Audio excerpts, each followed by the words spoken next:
Hello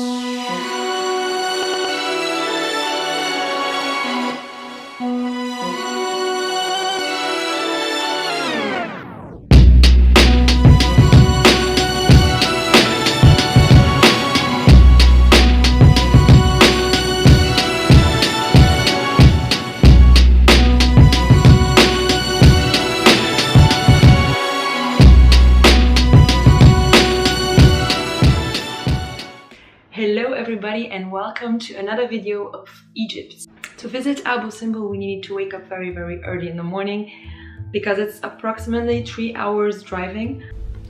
Hello, good morning. It's really early, it's like 3 o'clock in the morning. That's why my face is like I only slept for 4 hours. We are going today to Abu Simbel, that's why we need to wake up very early. Right now we're going to first take a coffee and then we're going to leave, so I will take you with me. Let's go.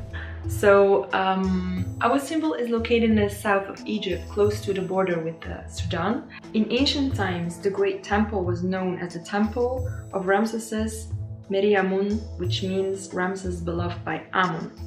Over the time the temple stopped being used and eventually they became covered by the sand and by the desert.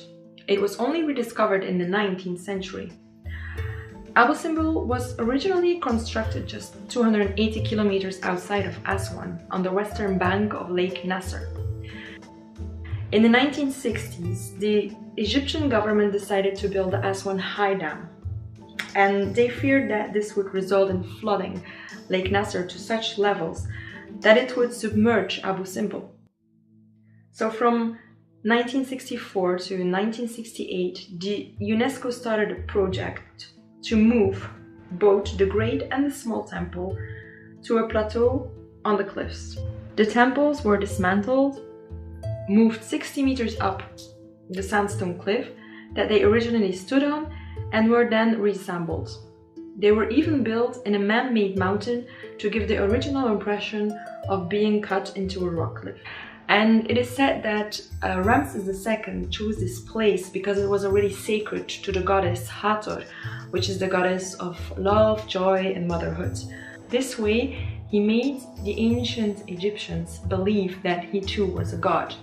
Many scholars think that Ramses II built these temples as an act of ego, pride and also love. So the first reason why he built this temple was to commemorate the Battle of Kadesh. So in the first temple you see a lot of carvings showing this battle. The second reason would be to intimidate his neighbors, the Nubians. Thirdly, he built this to honor his wife, Nefertari, which was his most beloved queen. Ramses II had a lot of wives, but he really preferred Nefertari. And the last reason, the fourth reason, would be to honor himself. The facade is 35 meters long and 30 meters high. The entrance is crowned by a carving of Ramses worshipping the falcon-headed god, Ra.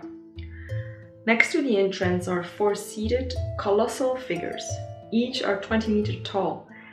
These figures represent Ramses II, seated on his throne and wearing the double crown of Upper and Lower Egypt. Around his knees are small carvings of some of his wives and his children, and beneath the figures are smaller figures that show Ramses II and his conquered enemies, for example the Libyans, the Nubians and the Hittites.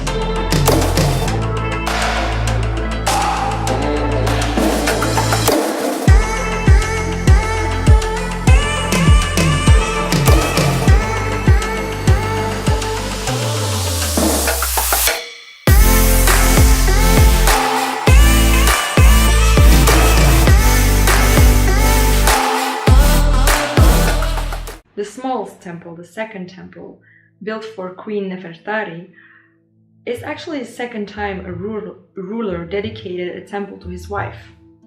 It was also the first time that a statue of a wife was carved the same size as the image of the pharaoh himself.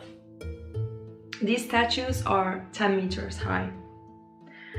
Nefertari's temple is also aligned to the east.